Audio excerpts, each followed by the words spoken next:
तो यहाँ पर हमें एक बहुपद दे रखा है, इसके गुणनखंड कैसे करें, या बहुपद के शून्य ज्ञात करते हैं तो उसमें गुणनखंड विधि काम में लेते समय उसके गुणनखंड कैसे करें, तो इसका हम थोड़ा सा चर्चा करेंगे।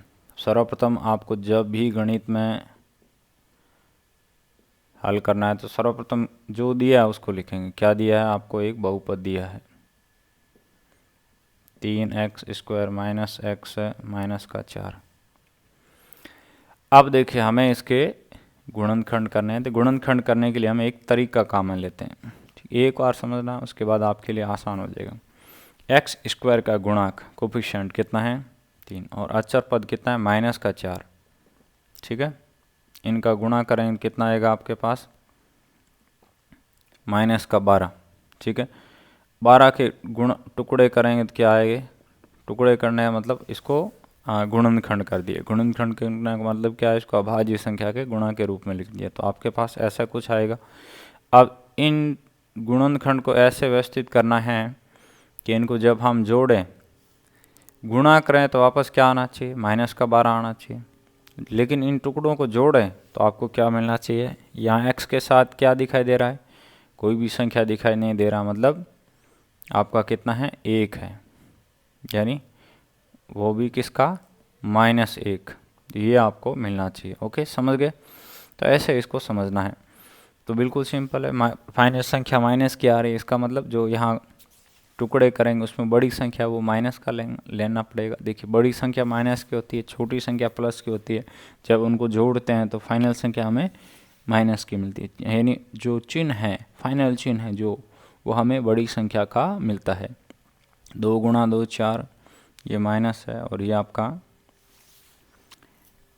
इसको हमने एक इनका जोड़े को ले लिया और इसको अकेला ले लिया। ठीक है, यहाँ पे अलग अलग टुकड़े लेने का मतलब क्या है? ऐसे हमें जोड़े बनाने, इनको एक साथ ले लिया और इसको अकेला ले लिया। तो 2 गुणा 2 4, इसको माइनस का ले लिया क्योंकि बड़ी संख्या माइनस की लेनी है, और ये छोटी संख्या हमने प्लस की ले ली।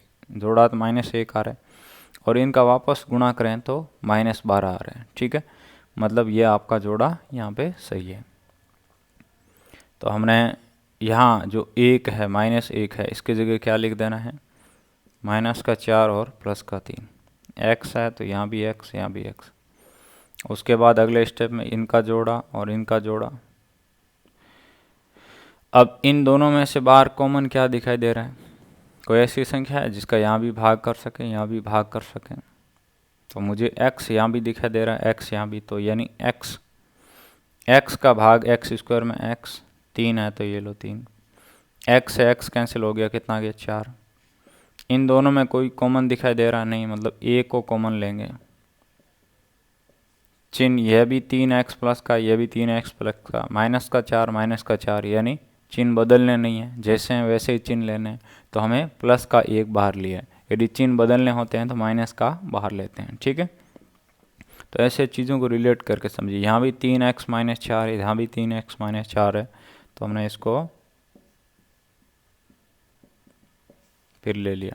तो इस प्रकार से आप देख सकते हैं इसके गुणनखंड आ गए। अब शून्य ज्ञात करना होता है तो क्या करते हैं? इन गुणनखंड को बराबर 0 लेते हैं। एक बार इसको 0 लेते हैं, एक बार इसको 0 लेते हैं, तो यहाँ एक x का वैल्यू आ जाएगा, यहाँ भी एक x का वैल्यू आ जाएगा।